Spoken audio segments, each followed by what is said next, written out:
The United Nations Economic Commission for Africa has stressed the importance of this week's signing of an Africa Continental Free Trade Area.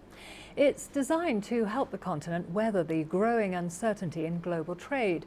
According to the Commission, manufactured goods account for 42% of intra-African exports compared to just 14% of exports outside the continent. Uche Okoronkwo spoke with David Luke. He's the coordinator of the Regional Integration and Trade Division at the UN Economic Commission for Africa about the organization's views on the progress made so far. We provided some technical advice. We undertook research. We provided information which the negotiators have found useful. We, of course, have done all this not as a party to the agreement, but in a very objective way.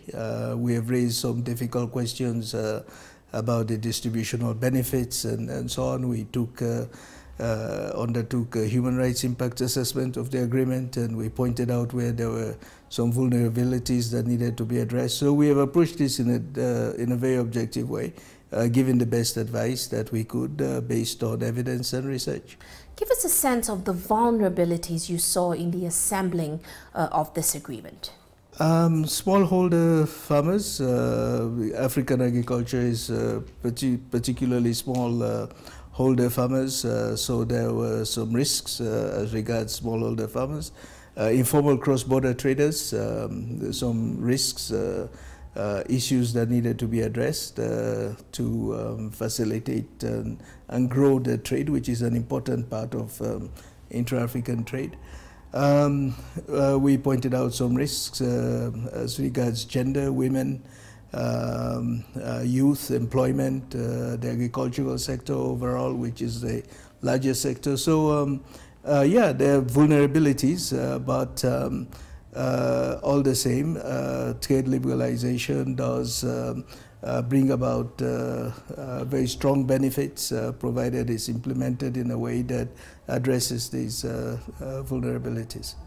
How much confidence do you have that African leaders will work quickly to ensure that the Africa Continental Free Trade Area becomes a reality? This process has been driven by the African governments themselves.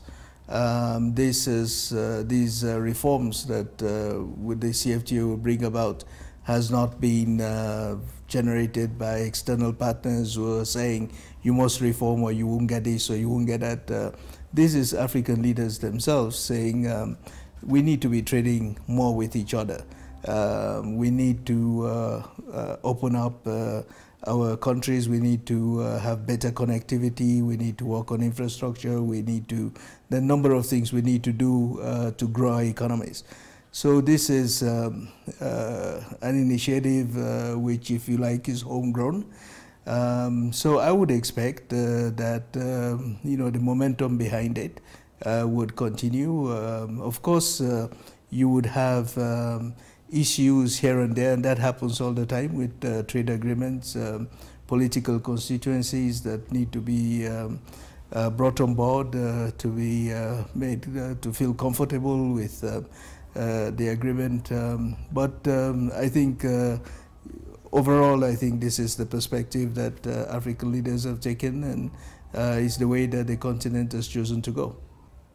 Now, we're already hearing rumblings from countries like Nigeria about certain parts of the agreement. What for you is going to be the biggest challenge to the realization of this CFTA? Well, the countries negotiated the deal, you know, so and each country was responsible for consulting with its stakeholders before coming to the negotiating table. So one would expect to see that the consultation process would take place in various countries, and that there would be a greater buy-in by the stakeholders for what is actually a good agreement for Africa.